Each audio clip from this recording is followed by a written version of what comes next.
Start చేసినది.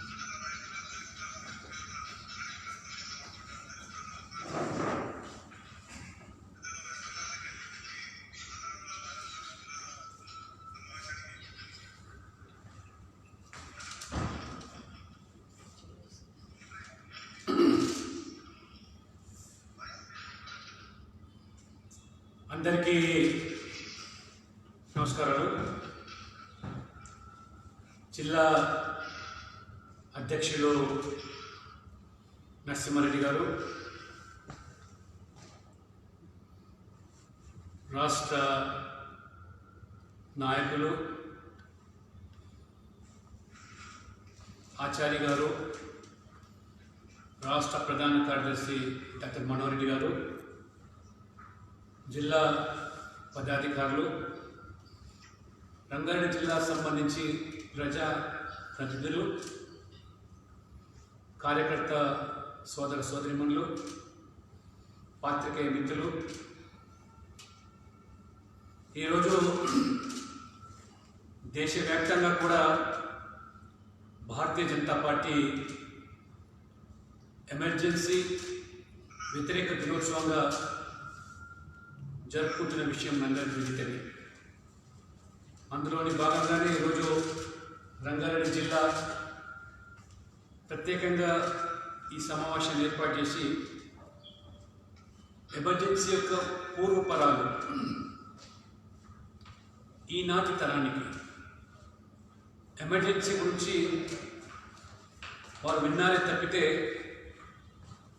Emergency అంటే మరొక స్వాతంత్రం అనే పదంగా వారు భావించారు తప్పితే ఈనాటి తరం ఎమర్జెన్సీ యొక్క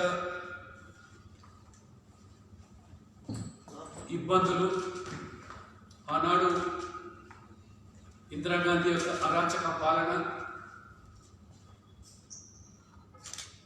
ఈ చరిత్ర ఈనాటి తరం తెలుసుకోవాల్సిన అవసరం ఎంతైంది. కాంగ్రెస్ పార్టీ ఆనాడు ఎమర్జెన్సీకి సంబంధించినటువంటి కమ్యూనిస్టు పార్టీలు ప్రజాస్వామ్యాన్ని అపహాస్యం చేసే విధంగా తమ స్వార్థపూరిత రాజకీయం కోసం ప్రజల ప్రయోజనాలు పణంగా పెట్టి రాజ్యాంగ వ్యవస్థను నిర్వీర్యం చేసి అధికార దాహంతో విలువలను కాలరాచి ఏ రకంగా మన రాజ్యాంగ విలువలు, సమన్యాయ సూత్రాలు, అమలు సమున్నత ఆదర్శాలకు కట్టుబడిన శాసన న్యాయ వ్యవస్థలు పూర్తిగా ఇవన్నీ కూడా మన ప్రజాస్వామ్య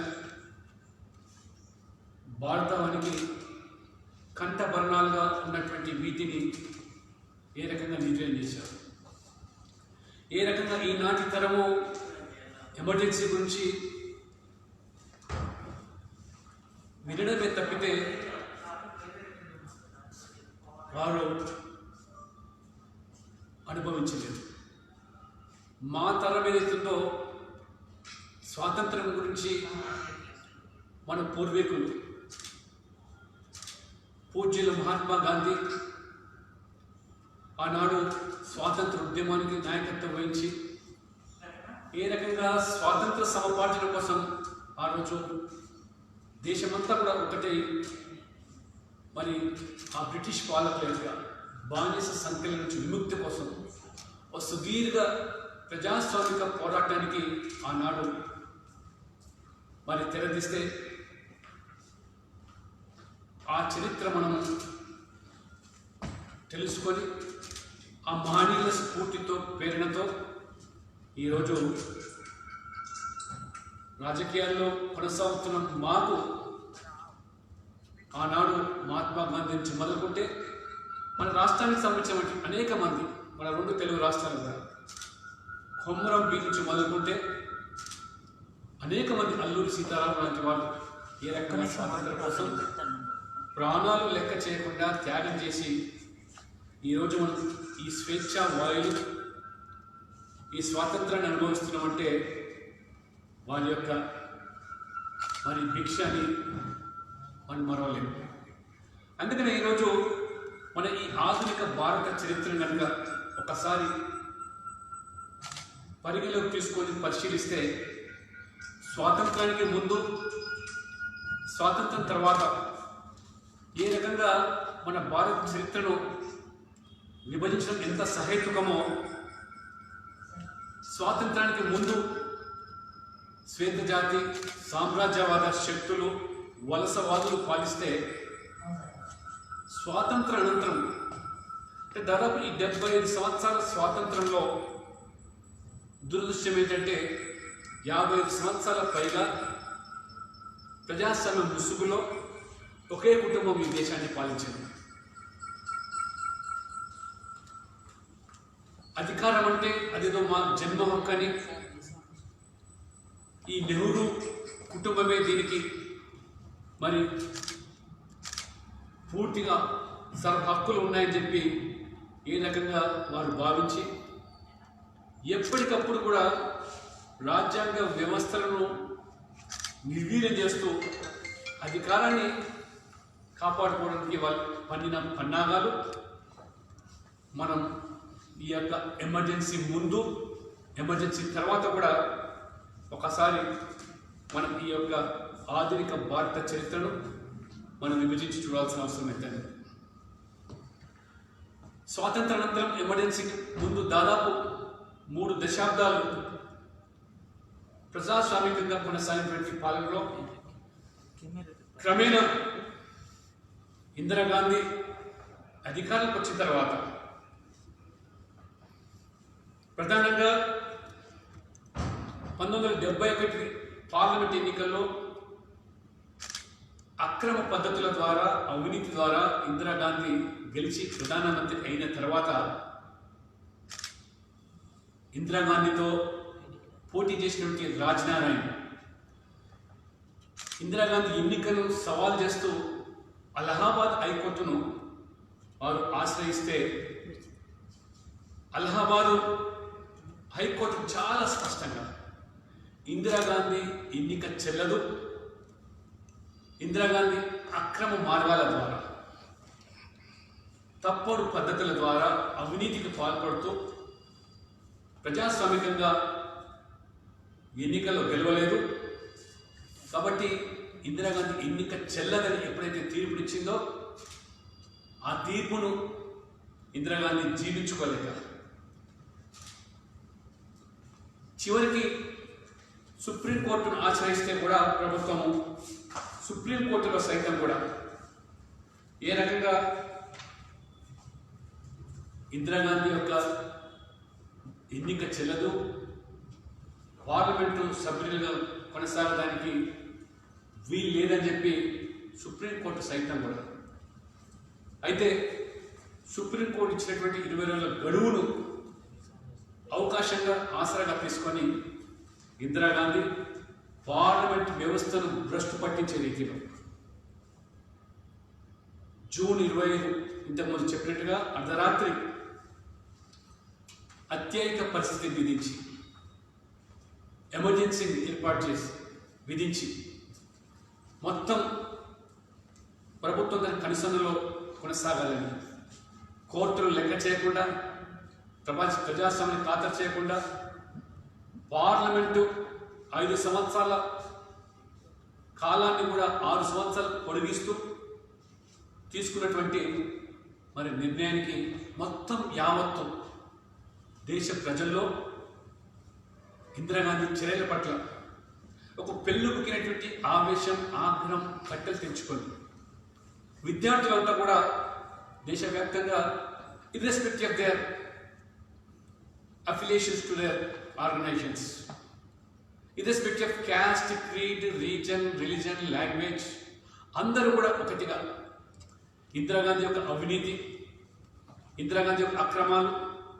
ఇందిరాగాంధీ యొక్క దౌర్జన్యాలు, తన అధికారాన్ని కొనసాగించుకునేదానికి ప్రజా అభిప్రాయాలకు భిన్నంగా, ప్రజా అభిష్టానికి భిన్నంగా తీసుకున్న నిర్ణయాల పట్ల మరి ఏ రకంగా విద్యార్థులందరూ కూడా ఉద్యమానికి తెరదీశారో, మనం గమనించాలి.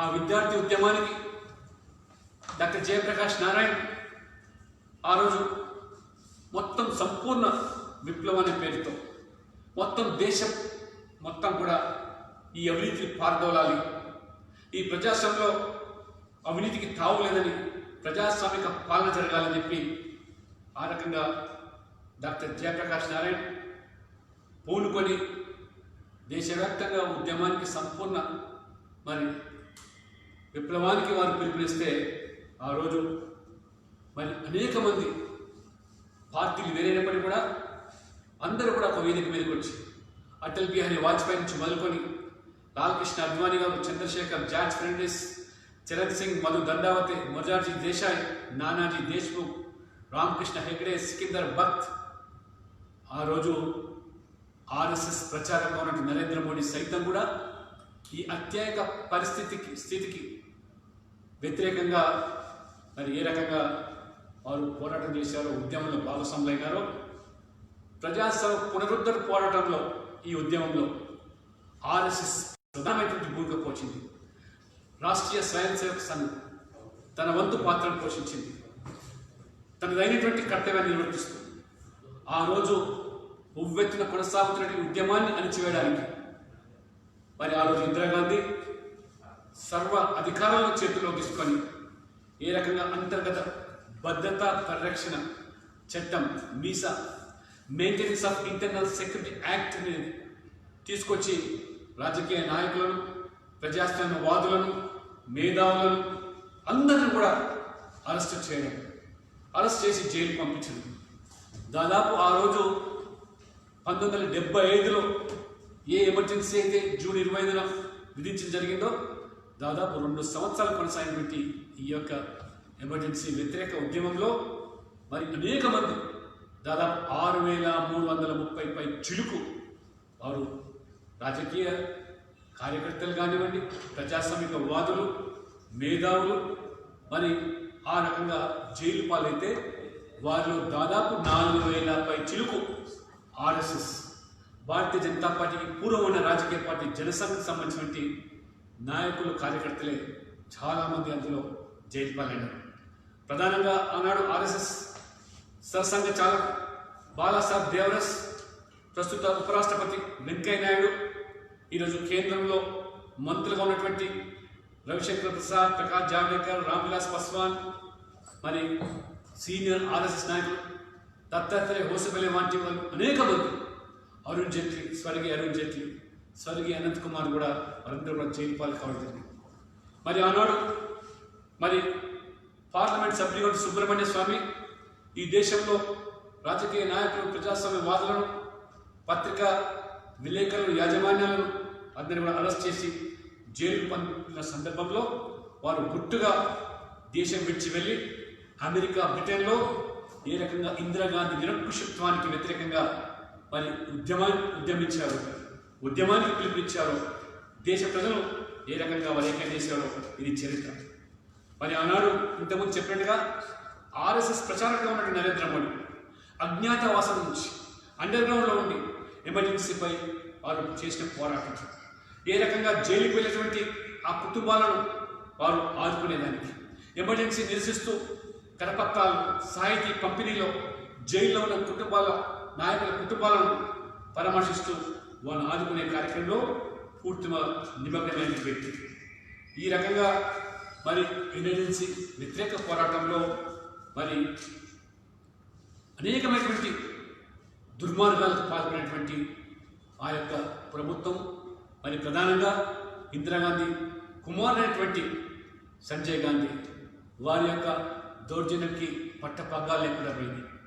ఫ్యామిలీ ప్లానింగ్ పేరు మీద కనబడ్డటువంటి యువకులందరూ కూడా ఏ రకంగా వారు మరి బలవంతపుగా వారు ఫ్యామిలీ ప్లానింగ్ చేశారు, ప్రజాస్వామ్యాన్ని నియంత్రితంగా మార్చేసి బలవంతంగా ఈ సామూహికమైనటువంటి ఈ యొక్క జనన నిరోధ శస్త్రశిక్షలు చేసి తమ స్వార్థం కోసం రాజ్యాంగాన్ని, ఎన్నికల చట్టాలను అడ్డగోలుగా సవరించి ఉన్నత న్యాయ వ్యవస్థను సైతం కూడా బలహీనపరచడానికి 42వ రాజ్యాంగాన్ని కూడా సవరణ చేసి ఏ రకంగా వారు కార్యనిర్వాహక ఉత్తర్వుల ద్వారానే రాజ్యాంగాన్ని సవరించేటువంటి అవకాశాన్ని రాష్ట్రపతి పెట్టారు. ఎమర్జెన్సీ విధించినటువంటి ఇందిరాగాంధీని ఈ జాతి ఎన్నడూ క్షమించదు, ఆ పార్టీని కూడా మరి ఎన్నడూ క్షమించదు. ఆ కాంగ్రెస్ పార్టీలో కొనసాగి ఎమర్జెన్సీని సంబంధించినటువంటి నాయకత్వాన్ని ఈనాటి తరం ఏమాత్రం కూడా వారు అర్హులు కాదని వాళ్ళు సంబంధించినటువంటి కమ్యూనిస్టు పార్టీలు కూడా ఇవాళ ప్రజాస్వామ్యం గురించి మాట్లాడుతున్నారంటే దెయ్యాలు వేదాలుగా గలించినట్టుగా ఉంటుంది. ఆనాడు ఇందిరా ప్రభుత్వంలో సమాచార శాఖ మంత్రి ఉన్నటువంటి విసి శుక్ల ఏ రకంగా ఆ రోజు పత్రికలపై సెన్సార్, ఇండియన్ ఎక్స్ప్రెస్ లాంటి పత్రిక మరి ఆ యాజమాన్యాన్ని గోయల్ గారు పత్రికలు ప్రభుత్వానికి ఇందిరాగాంధీకి భిన్నంగా వార్తలు రాయడం వీలేదని ఆ వార్తాపత్రికపై దాడులు చేసి ఆ పత్రికలు మూసివేయించి ఏ రకంగా మరి ఆ రోజు మరి చివరికి మహాత్మా గాంధీ, రవీంద్రనాథ్ ఠాగూర్ లాంటి వాళ్ళ వ్యాఖ్యలను, సూక్తులను ఆ రోజు స్వాతంత్రం కోసం వారు ఏ రకంగా నిరోధించారో, ప్రేరేపించారో అటువంటి వార్తలు కూడా పత్రికల్లో రాకుండా చివరికి పత్రికా యజమానులు ఎడిటోరియల్లో తమ సొంత అభిప్రాయాలు వ్యక్తం చేయకుండా కట్టడి చేసి పూర్తిగా సెన్సార్ చేసి చివరికి ఆ ఎడిటోరియల్ పేజీలో ఖాళీగా వదిలేసి ఆ విధంగా తమ నిరసన వ్యక్తం చేసిన సందర్భంలో కూడా ఆ పత్రికలను ఏ రకంగా మరి వాటిని దాడి చేశారు, చివరికి స్వాధీనం చేసుకునే ప్రయత్నం చేశారు, ఏ రకమైనటువంటి పరిస్థితి ఆ రోజుతో మనం చెప్పదు. అంతేకాదు ఆనాడు బాలీవుడ్లో గొప్ప గాయకుడిగా చెలమైనటువంటి కిషోర్ కుమార్ ప్రభుత్వానికి అనుకూలంగా వారు ఆల్ ఇండియా రేడియోలో మరి పాడాలి, ఆ రకంగా ప్రభుత్వానికి అనుకూలంగా తమ గొంతు వినిపించాలంటే ఆయన నిరాకరిస్తే ఆల్ ఇండియా రేడియోలో ఆయన పాటలు ప్రసారం చేయకుండా చేసినటువంటి కర్కశంగా వివరించినటువంటి ఇందిరాగాంధీ ప్రభుత్వం ఆయన ప్రజాస్వామ్యానికి ఏ రకంగా పరోక్షంగా మేలు చేయడానికి ప్రయత్నం చేస్తే ఈరోజు ప్రజాస్వామ్య ద్రోహులుగా నిలబడినటువంటి కాంగ్రెస్ నాయకత్వం ఆ రోజు తిహార్ జైలు మరి ఏ రకంగా రాజకీయ నాయకులతో ప్రజాస్వామ్యాలు ఉండిపోతే షెడ్యూల్ వేసి మానసికంగా శారీరకంగా హింసలు పెట్టి ఏ రకంగా క్రూరంగా వెలిచినటువంటి ఉదంతాలు కోకొల్లుగా చెప్పుకోవచ్చు. ఆనాడు హర్యానా ముఖ్యమంత్రిగా, రక్షణ మంత్రిగా పదవులు నిలబెట్టిన బన్సీలాల్ వారి దారుణాలు ఇన్ని కాదు. ఈ యొక్క సామూహికమైనటువంటి కుటుంబ నియంత్రణ శస్త్రశిక్ష శిబిరాలను ఏర్పాటు చేసి ఏ రకంగా ఆ రోజు అనాగరికంగా వ్యవహరించారో ఈరోజు మరి కథలుగా చెప్పుకునే పరిస్థితి. ఆ రకంగా ఎమర్జెన్సీ ఆ చీకటి రోజు తలుచుకుంటే గగుడులు పొడిచేటువంటి మరి ఈ పరిస్థితి. ఆనాడు ఎమర్జెన్సీ వ్యతిరేక పోరాటంలో ప్రస్తుతం ఉన్నటువంటి తెలుగు రాష్ట్రాలు అనేక కీలక పాత్ర పోషించాయి. ప్రస్తుతం ఉన్నటువంటి ఉపరాష్ట్రపతి వెంకయ్య నాయుడు ఛాత్ర సంఘ సమితికి ఆంధ్రప్రదేశ్ అధ్యక్షుడిగా ఈ పోరాటంలో వారు మరి ప్రధానమైన పాత్ర పోషి నాయకత్వం వహించారు. ఆ రకంగా యువకుడిగా మరి యువతను ప్రేరేపించి ఉత్సాహపరిచి ఉద్యమంలో భాగస్వామ్యం చేశారు. స్వర్గీయ వి రామారావు గారు, మాజీ గవర్నర్ మరి డి సూర్యప్రకాష్ రెడ్డి గారు, జూపూడి విజ్ఞానారాయణ గారు, వాటితో పాటు సిహెచ్ విద్యాసాగర్ గారు, జంగారెడ్డి గారు, అదే రకంగా ఈరోజు అశోక్ కుమార్ యాదవ్ మన మధ్యలో ఉన్నాడు, పార్టీ కార్యకర్తగా పనిచేస్తున్నటువంటి అశోక్ కుమార్ యాదవ్. అంతేకాదు కరీంనగర్ చెందినటువంటి అడ్వకేట్ మరి కోమాల ఆంజనేయులు గోడ పత్రికలు అంటిస్తూ ఉంటే అరెస్ట్ చేసి కొవ్వొత్తులతోని వారిని కాల్చిన ఉదంతాలు. ఇవాళ కోమాల ఆంజనేయులు కరీంనగర్ వాసిగా వారు చేసినటువంటి పోరాటం త్యాగ ఫలితమే ఇవాళ భారతీయ జనతా పార్టీ ఈ రాష్ట్రంలో ఈ నాయకుల యొక్క పోరాటం ప్రతిమని ఫలితంగానే ఈరోజు రాష్ట్రంలో భారతీయ జనతా పార్టీ ఈ స్థాయికి ఎదిగారు. కరీంనగర్లో కూడా విరోచితమైన పోరాటం చేసిన మన కార్యకర్తలు. అంతేకాకుండా ఆ రోజు ఆలి నరేంద్ర గారు, బండారు దత్తాత్రేయ గారు, ఇంద్రసేన రెడ్డి గారు, బద్దం బాలరెడ్డి గారు, ఎస్వి శేషగిరి గారు, మరి భగవంతరావు లాంటి వారు అనేక మంది ఈ ఎమర్జెన్సీ వ్యతిరేక పోరాటంలో మొత్తం ఈ రకంగా ప్రజాస్వామ్యం కాపాడుకోసం పోరాటం చేశారు. ఇవాళ ఉదయం నేను మరి ఎల్ఎస్ రాజు ఎమ్మెల్సీగా ఉన్నటువంటి కొనసాగిన వ్యక్తి ఇవాళ అమెరికాలో ఉన్న ఉదయం ఫోన్ చేశాను. ఎమర్జెన్సీ సందర్భంగా పాత జ్ఞాపకాలు వారు ఏ రకంగా నెమరు వేస్తూ మాతో పంచుకుంటే ఒళ్ళు నిజంగా గగుడు వచ్చింది. నిజంగా ఆ రోజు స్వాతంత్ర ఉద్యమ చరిత్ర గురించి విన్నాము, అదే రకంగా ఎమర్జెన్సీ మాత్రం కళ్ళారా చూసాము. కాబట్టి ఈ రకమైనటువంటి అరాచకానికి పాల్పడినటువంటి ఈ కాంగ్రెస్ పార్టీ మరి ఏ రకంగా మరి ఈరోజు ప్రజాస్వామ్యం గురించి మరి ఈనాటి ప్రస్తుత కాంగ్రెస్ నాయకులు మాట్లాడుతుంటే దెయ్యాలు వేదాలు వలించిగా ఉంటుంది. అందుకని ఈరోజు ఈనాటి తరం ఏ ఒక్క భారత చరిత్రను ఏ రకంగా ఈరోజు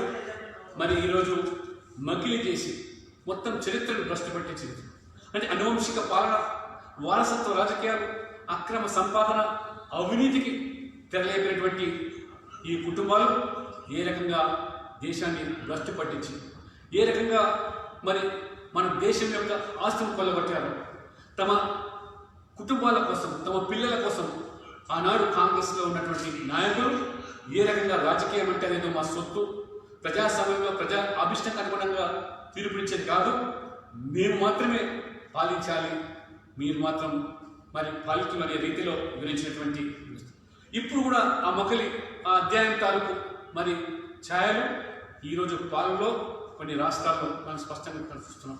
పాలకులు అక్కడక్కడ దర్శనమిస్తూ ఉన్నారు.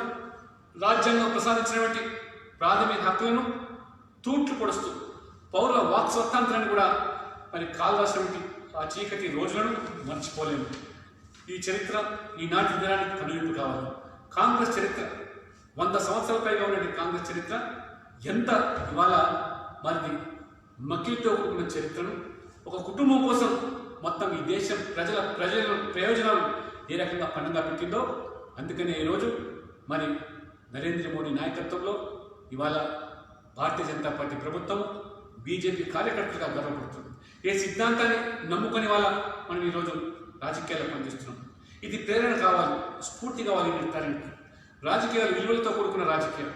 అందుకనే nation first, party next, self last అని నమ్ముతూ పనిచేస్తున్నాడు.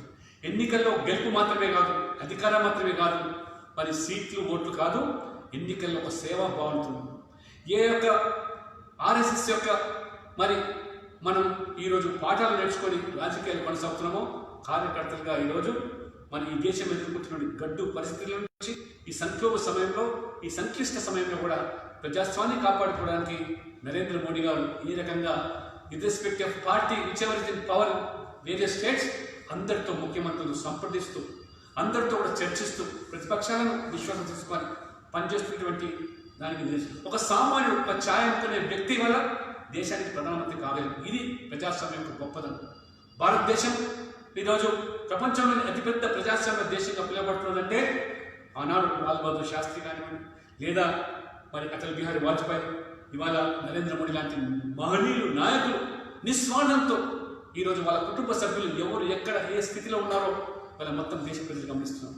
కానీ అదే కాంగ్రెస్ నాయకత్వం నెహ్రూ మరి ఏ రకంగా ఇందిరాగాంధీ, రాజీవ్ గాంధీ, సోనియా గాంధీ, రాహుల్ గాంధీ తమ సంతతి కోసం లేదా తమ పిల్లల కోసం తన కుటుంబం కోసం ఏ రకంగా దేశం భండంగా పెట్టారో ఇవాళ మనం గమనిస్తున్నాం. అందుకనే ఈరోజు ఏ రకంగా మన స్వాతంత్రం కోసం ఆ రోజు ప్రజాస్వామికంగా పోరాటం చేసినటువంటి మహనీయులు మన పెద్దలు వాళ్ళని ఆదర్శంగా తీసుకొని స్వాతంత్రం పొంది వాళ్ళ స్వేచ్ఛావాయులు పిలుస్తూ ఉంటే మళ్ళీ ఎమర్జెన్సీ చీకటి రోజు ఇందిరాగాంధీ వల్ల తన పదవిని కాపాడుకోవడానికి, అధికారాన్ని చెలాయించడానికి, అధికారాన్ని కొనసాగించడానికి విధించినటువంటి ఎమర్జెన్సీ.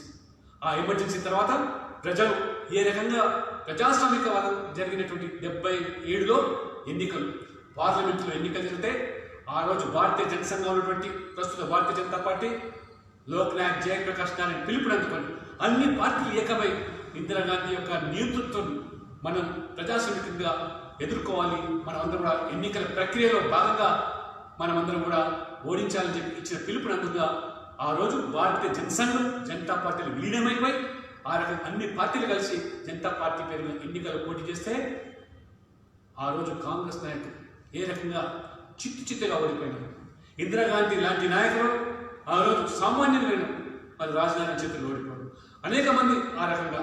కానీ దురదృష్టవశాత్తు ఆ రోజు మన ఆంధ్రప్రదేశ్ సంయుక్త రాష్ట్రంలో కాంగ్రెస్ ఆ రోజు కూడా ప్రజలు మళ్ళీ పట్టేట్టారు. ఒక నీలం సంజయ్ రెడ్డి మినాయిస్తే దాదాపు కాంగ్రెస్ సభ్యులు గెలవడం జరిగింది.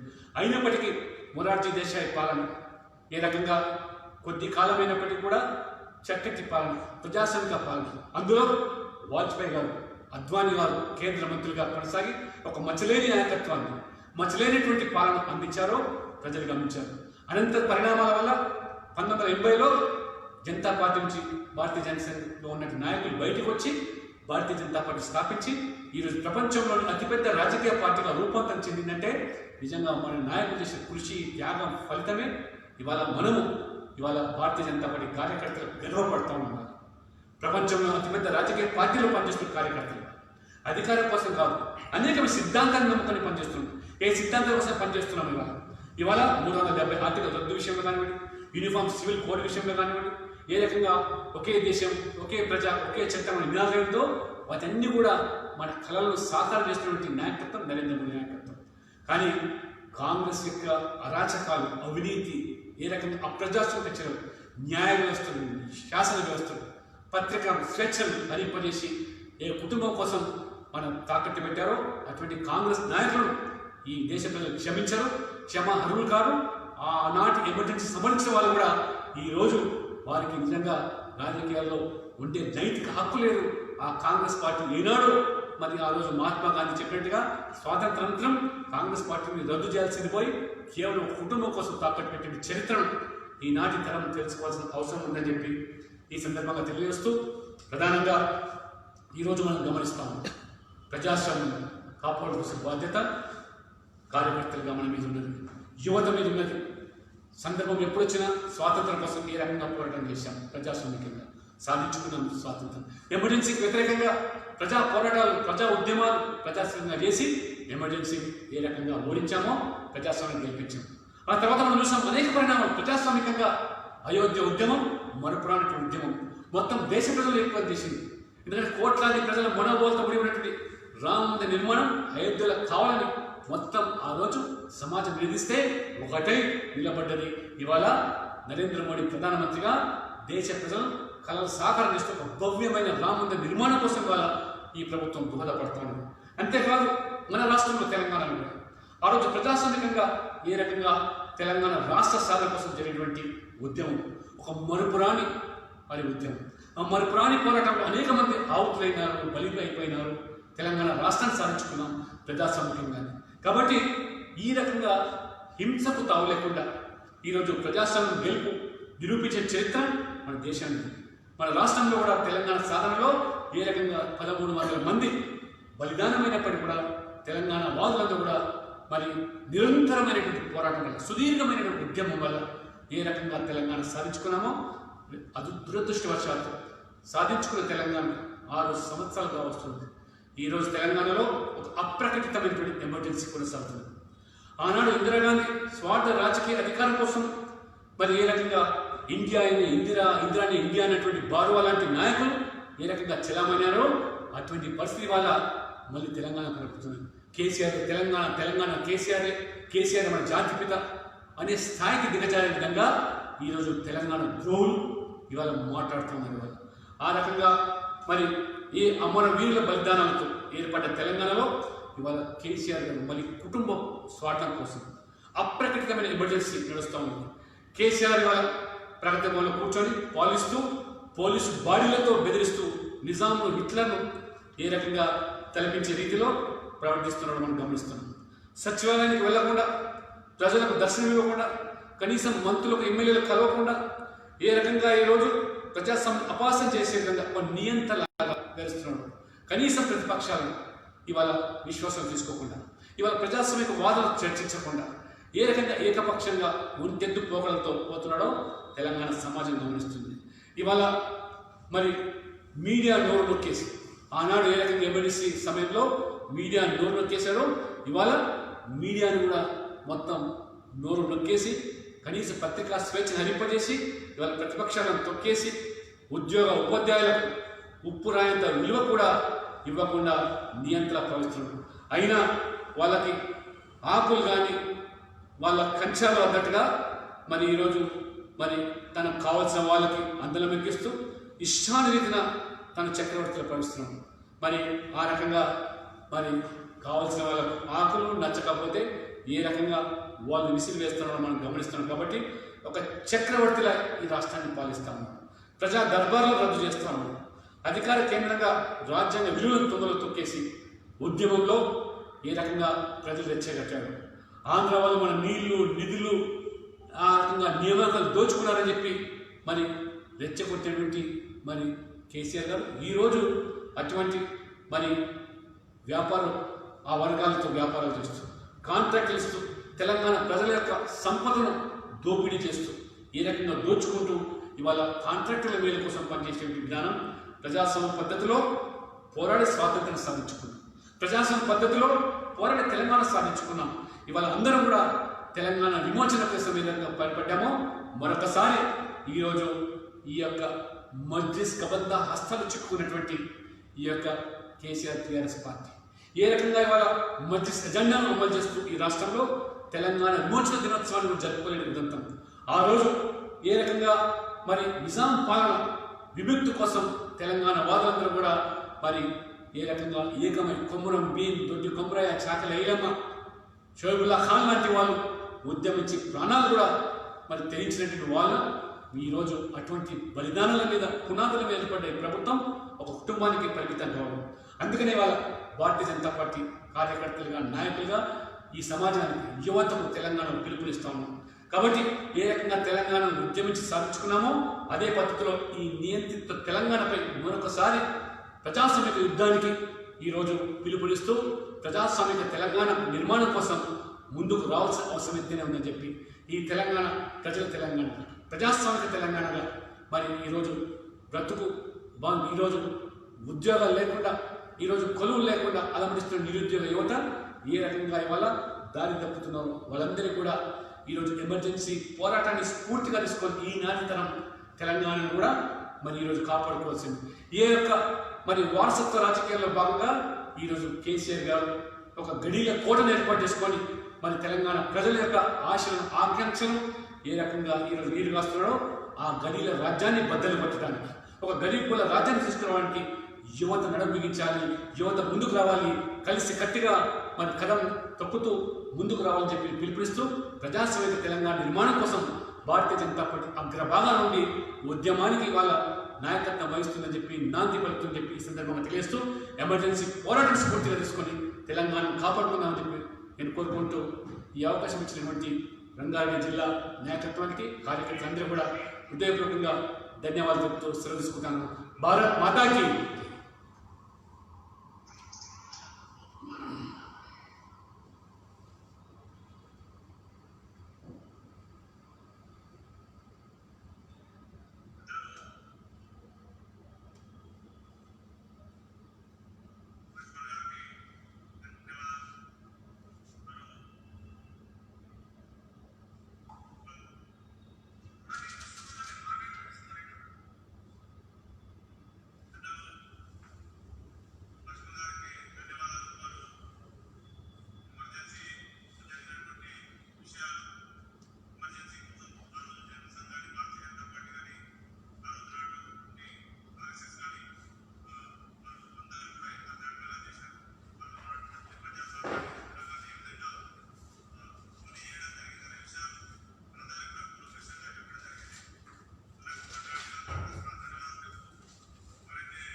అది బడ్జెట్